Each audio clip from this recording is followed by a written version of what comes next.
ಸ್ನೇಹಿತರೆ, ಬೆಂಗಳೂರು ಅಭಿವೃದ್ಧಿ ಇಲಾಖೆ ಅಂತ ಬೆಂಗಳೂರಲ್ಲಿ ಇರೋದು ಎಲ್ರಿಗೆ ಗೊತ್ತು.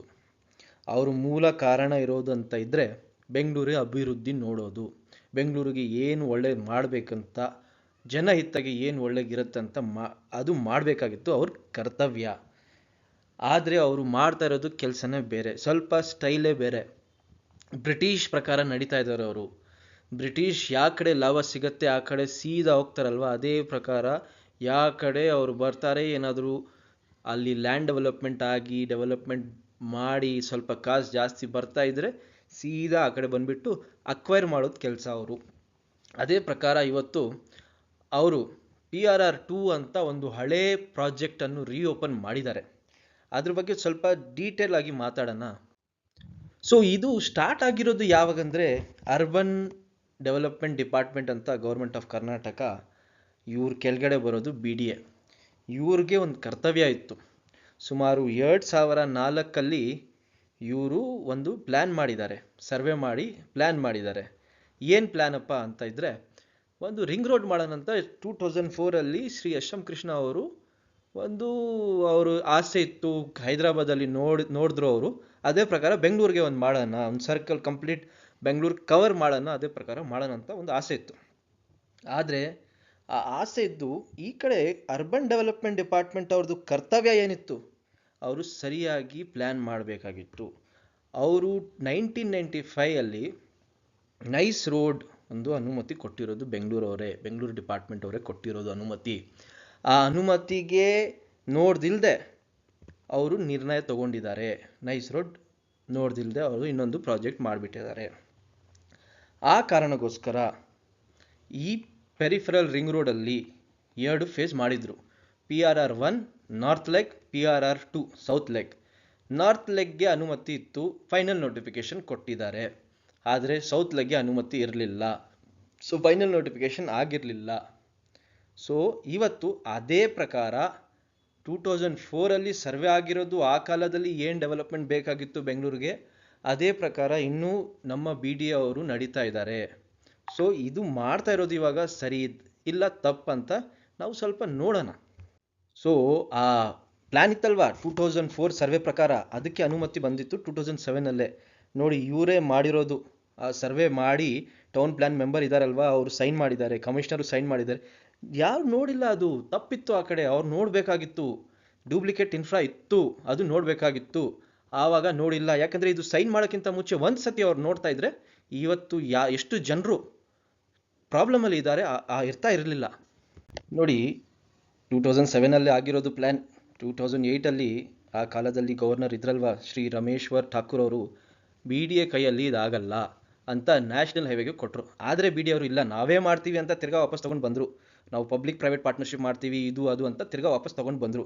ಆದರೆ PRR2 ತಪ್ಪಂತ ಸುಮಾರು ಜನರು ಹೇಳಿದ್ದಾರೆ. ಯಾವಾಗಿಂದ ಸ್ಟಾರ್ಟಿಂಗ್ ಇದ್ದಾನೆ ಇದು ಕಾಂಟ್ರವರ್ಸಿನೇ. ಇದು ಯಾಕೆ ಡೂಪ್ಲಿಕೇಟ್ ಇನ್ಫ್ರಾ, ಮತ್ತೊಮ್ಮೆ ಆ ಥರ ರೋಡ್ ಮಾಡಬಾರ್ದು ಅಂತ ಸುಮಾರು ಜನರು ಹೇಳಿದ್ದಾರೆ. ಅದಕ್ಕೋಸ್ಕರ ಅಂತ ಒಂದು ABIDE ಟಾಸ್ಕ್ ಫೋರ್ಸ್ ಅಂತ ಮುಖ್ಯಮಂತ್ರಿ ಅವರು ಕ್ರಿಯೇಟ್ ಮಾಡಿದರು. ಆ ಮುಖ್ಯಮಂತ್ರಿ ಟಾಸ್ಕ್ ಫೋರ್ಸಲ್ಲಿ ಸುಮಾರು ಮೆಂಬರ್ಗಳು ಇದ್ದರು. ಅದರಲ್ಲಿ RK ಮಿಶ್ರಾ ಅಂತ ಒಬ್ಬರು, ಅವರು ರೆಕಮೆಂಡ್ ಮಾಡಿದ್ದಾರೆ. ಏನಂತ, ಇದು ದಾರಿ ಬೇಡ, ನೈಸ್ ರಸ್ತೆಗೆ ಕನೆಕ್ಟ್ ಮಾಡಿಬಿಡೋಣ ಅಂತ ರೆಕಮೆಂಡ್ ಮಾಡಿದರು. ಅದೇ ಪ್ರಕಾರ ಇವಾಗ ನಡೆಯೋಣ ಅಂತ ಏನು ಮಾಡಿದರು ಮುಂದೆ ನೋಡಿ. 2013 ನಮ್ಮ ಈ ಕಾಲದಲ್ಲಿ ಇರೋದು ಮುಖ್ಯಮಂತ್ರಿ ಅವರು ಶ್ರೀ ಸಿದ್ದರಾಮಯ್ಯ ಅವ್ರ ಕಾಲದಲ್ಲಿ ಇದು ಅನೌನ್ಸ್ಮೆಂಟ್ ಬಂದಿರೋದು. ಏನಂತ, ನಾವು ಕನೆಕ್ಟ್ ಮಾಡಿಬಿಡ್ತೀವಿ, nice PRR integration plan on Tumakuru road side ಅಂತ ಈ ಅಫಿಷಿಯಲ್ ಆಗಿ ನ್ಯೂಸ್ ಪೇಪರಲ್ಲಿ ಅನೌನ್ಸ್ ಮಾಡಿದರು. ಇದು ಎಷ್ಟು ಅಫಿಷಿಯಲ್ ಇದೆ ಅಂತ ಮುಂದೆ ನೋಡೋಣ. ಇದು ಸ್ಟಾರ್ಟಿಂಗ್ 2007 2013 ಆಯಿತು. ಆಮೇಲೆ ಬರೀ ಪೇಪರ್ ಕಟ್ಟಿಂಗ್ ನೋಡ್ತಾ ಇರೋದು. ಆದರೆ ಪ್ರತಿ ವರ್ಷ ಇದು ಬೇಡ ಅಂತ BDA ಅವರು ಹೇಳಿದ್ದಾರೆ. ಇಲ್ಲಿ ನೋಡಿದ್ರೆ ನಿಮಗೆ ಗೊತ್ತಾಗತ್ತೆ. BDA ಅವರು ಹೇಳ್ತಾ ಇದ್ದಾರೆ ಯಾರಿಗೆ, ಪೆರಿಫೆರಲ್ ರಿಂಗ್ ರೋಡ್ ಬೇಡ ಅಂತ ಅರ್ಬನ್ ಡೆವಲಪ್ಮೆಂಟ್ ಡಿಪಾರ್ಟ್ಮೆಂಟ್ಗೆ ಹೇಳ್ತಾ ಇದ್ದಾರೆ. ಅದಾದಮೇಲೆ ಅದೇ ಕಾಲದಲ್ಲಿ ಅಥಾರಿಟಿ ಅವರು ಚೀಫ್ ಮಿನಿಸ್ಟರ್ ಹತ್ರ ಹೋಗೋಣ, ಇದಕ್ಕೆ ಡಿನೋಟಿಫೈ ಮಾಡೋಣ ಅಂತ ಒಂದು ನೋಟಿಫಿಕೇಶನು ಮಾಡೋಣ ಅಂತ ಎಲ್ಲರೂ ಹೋಗಿದ್ದಾರೆ.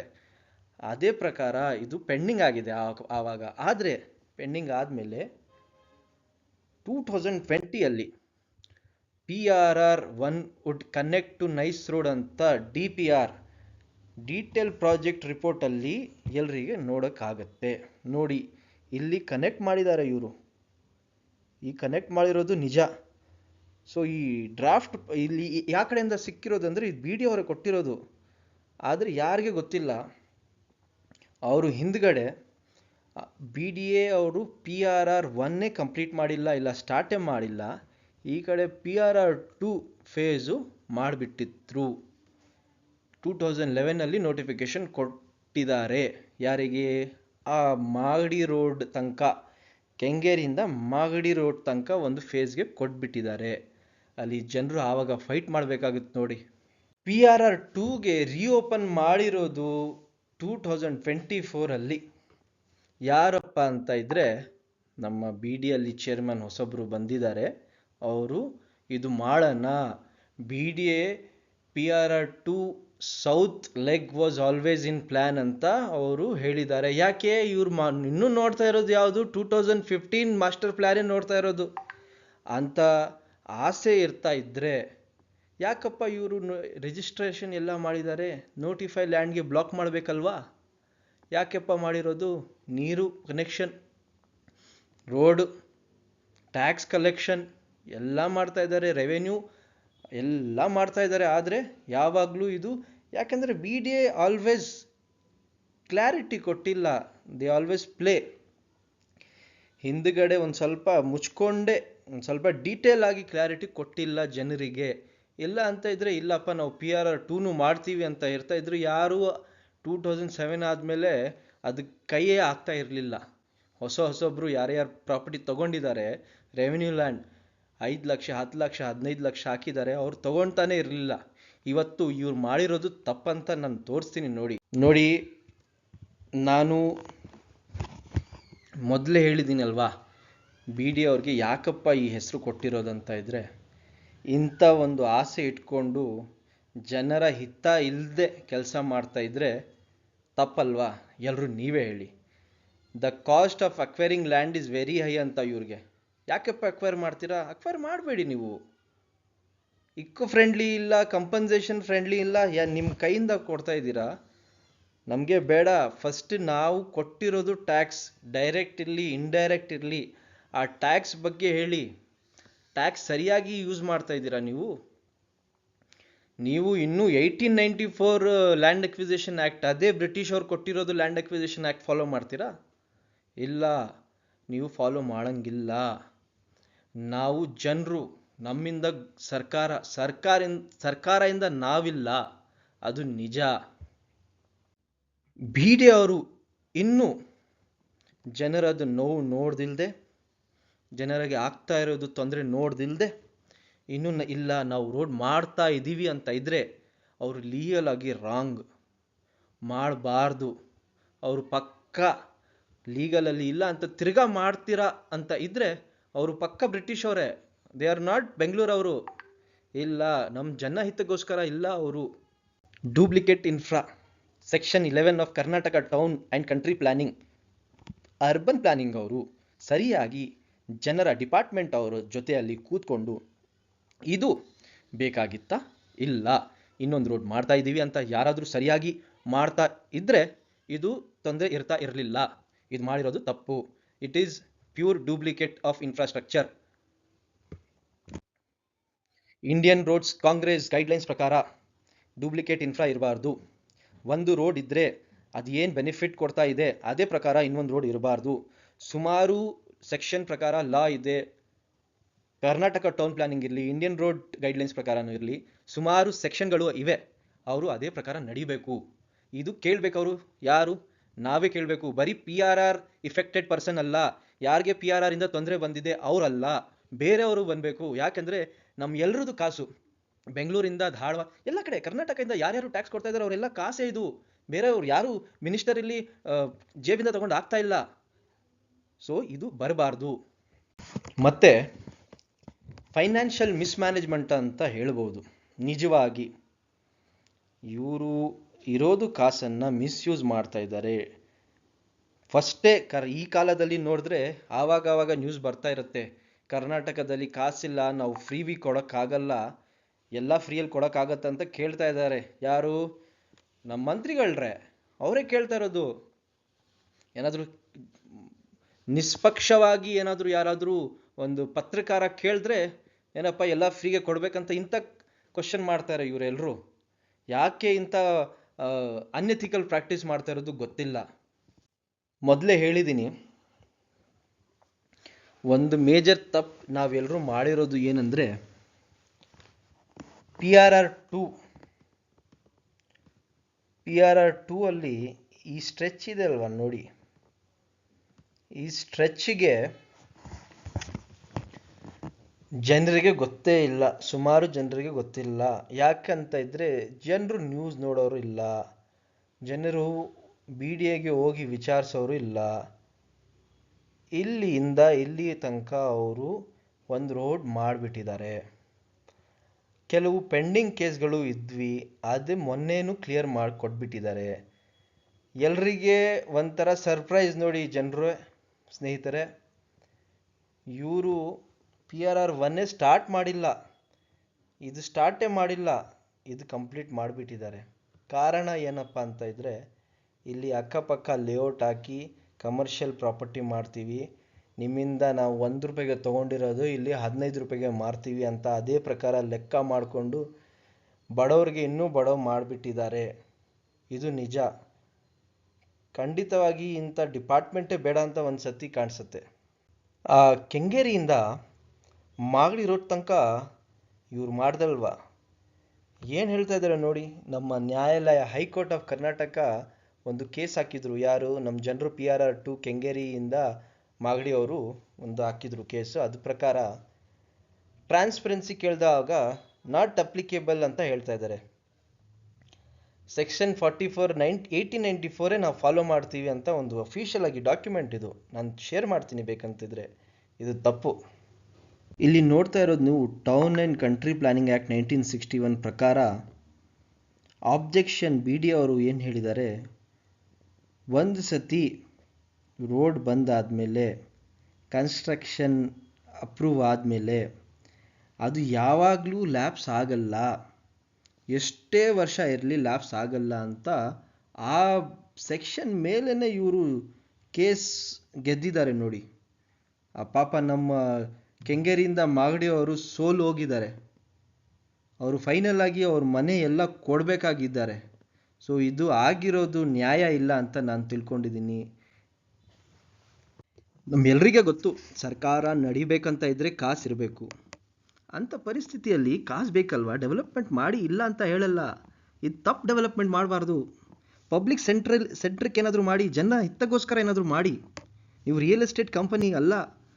ಕಂಪನಿ ರಿಯಲ್ ಎಸ್ಟೇಟ್ ಮಾಡೋದು ಕೆಲಸ ಏನು, ಅಕ್ವೈರ್ ಮಾಡಿಬಿಟ್ಟು ಪ್ರಾಫಿಟ್ಗೋಸ್ಕರ ಮಾಡೋದವರು ನೀವು ಅಲ್ಲ. ಅದು ನಿಮ್ಮ ಅಥಾರಿಟಿ ಬೇರೆ.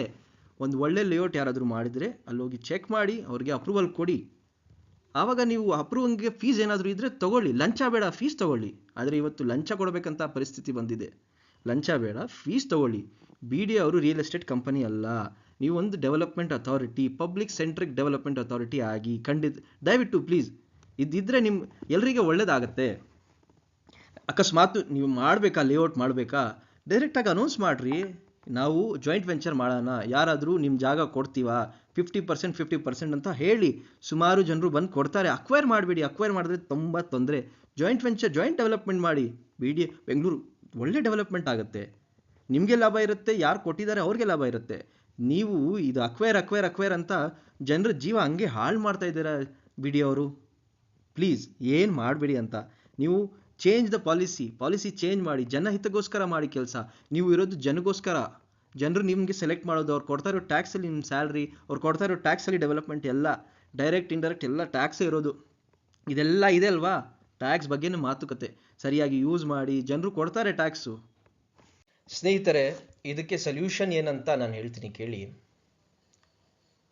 ಯಾರಾದರೂ ಇದಕ್ಕಿಂತ ಒಳ್ಳೆ ಸೊಲ್ಯೂಷನ್ ಇದ್ದರೆ ದಯವಿಟ್ಟು ಹೇಳಿ, ಕಮೆಂಟ್ಸಲ್ಲಿ ಹಾಕಿ. ಇವಾಗ ಫಸ್ಟ್ ಮಾಡಬೇಕಾಗಿರೋದು ಕೆಲಸ ಏನಂತ ಇದ್ದರೆ, ನೋಟಿಫಿಕೇಷನ್ ಯಾರ್ಯಾರಿಗೆ ಬಂದಿದೆ ಅವರು ಆಬ್ಜೆಕ್ಷನ್ ಮಾಡಿ. ನೀವು ಡೈರೆಕ್ಟಾಗಿ BDAಲ್ಲಿ ಹೋಗಿ ಆಬ್ಜೆಕ್ಷನ್ ಮಾಡಬೇಕಾಗಿದೆ. ಎಲ್ಲರೂ ಯಾರು ಒಬ್ಬರು ಮಿಸ್ ಮಾಡಬಾರ್ದು. ಆಬ್ಜೆಕ್ಷನ್ ಇದು ಬರಬಾರ್ದು ಅಂತ ಒಂದು ಆಬ್ಜೆಕ್ಷನ್ ಮಾಡಿ. ಎರಡನೇದು, ನಾವೆಲ್ಲರೂ ಸೇರಿಕೊಂಡು ಒಂದು ಪದಯಾತ್ರೆ ಪ್ರಕಾರ ಮಾಡಿಕೊಂಡು ಸೀದಾ ವಿಧಾನಸೌಧ ಹತ್ರ ಹೋಗೋಣ. ಸಾಹೇಬರು ಇರ್ತಾರೆ, ಮಾನ್ಯ ಸಿ ಎಂ ಅವರು, ಸಿದ್ದರಾಮಯ್ಯ ಅವ್ರಿಗೆ ಹೇಳೋಣ, ಸರ್ ಇದು ಸರಿಗಿಲ್ಲ, ಇದು ಡೂಪ್ಲಿಕೇಟ್ ಇನ್ಫ್ರಾ, ಮತ್ತೆ 20 ವರ್ಷದಿಂದ ಬೇಡ ಬೇಡ ಅಂತ ಹೇಳಿದ್ದೀರಾ. ಬಿ ಡಿ ಅವರು ಹೇಳಿದ್ದಾರೆ, ಸುಮಾರು ಅವ್ರದ್ದು ಪಬ್ಲಿಕೇಶನ್ ನೋಡಿ, ನೀವೇ ನೋಡಿ. ಇದು ಇವಾಗ ತಿರ್ಗಾ ಬಂದರೆ 2004 ಸರ್ವೆ ಪ್ರಕಾರ ಮಾಡಿರೋದು ಸರ್ವೆ ಇವತ್ತು ತುಂಬ ವ್ಯತ್ಯಾಸ ಇದೆ. ಸೊ ದಯವಿಟ್ಟು ಇದಕ್ಕೆ ಕ್ಯಾನ್ಸಲ್ ಮಾಡಿ, ನಿಮ್ಮ ಕಡೆಯಿಂದ ಗೌರ್ಮೆಂಟ್ ಆರ್ಡರ್ ಮಾಡಿಬಿಡಿ, ತುಂಬ ಒಳ್ಳೆಯದಾಗತ್ತೆ. ಬಡವರು ನಿಮಗೆ ಎಲ್ಲ ನಿಮಗೆ ಭಗವಂತ ಅಂತ ತಿಳ್ಕೊಂಡಿರ್ತೀವಿ ಅಂತ ಒಂದು ಕೋರಿಕೆ ಮಾಡೋಣ.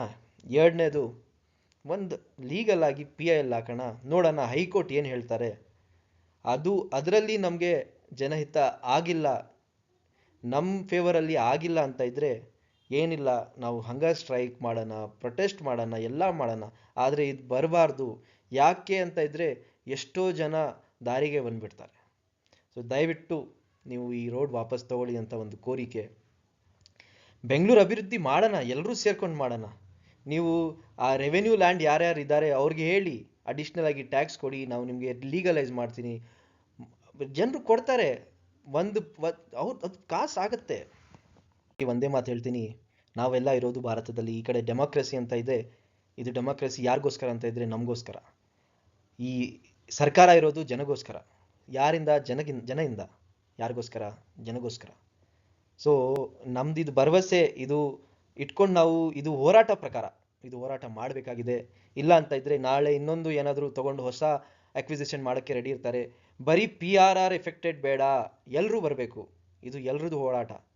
ಬನ್ನಿ, ಯಾವಾಗ ನಿರ್ಣಯ, ಎಲ್ಲರೂ ಯಾವಾಗ ಹೋರಾಟ ಇರುತ್ತೆ, ಎಲ್ಲರೂ ಬನ್ನಿ, ಹೋಗೋಣ ಹೋರಾಟಕ್ಕೆ.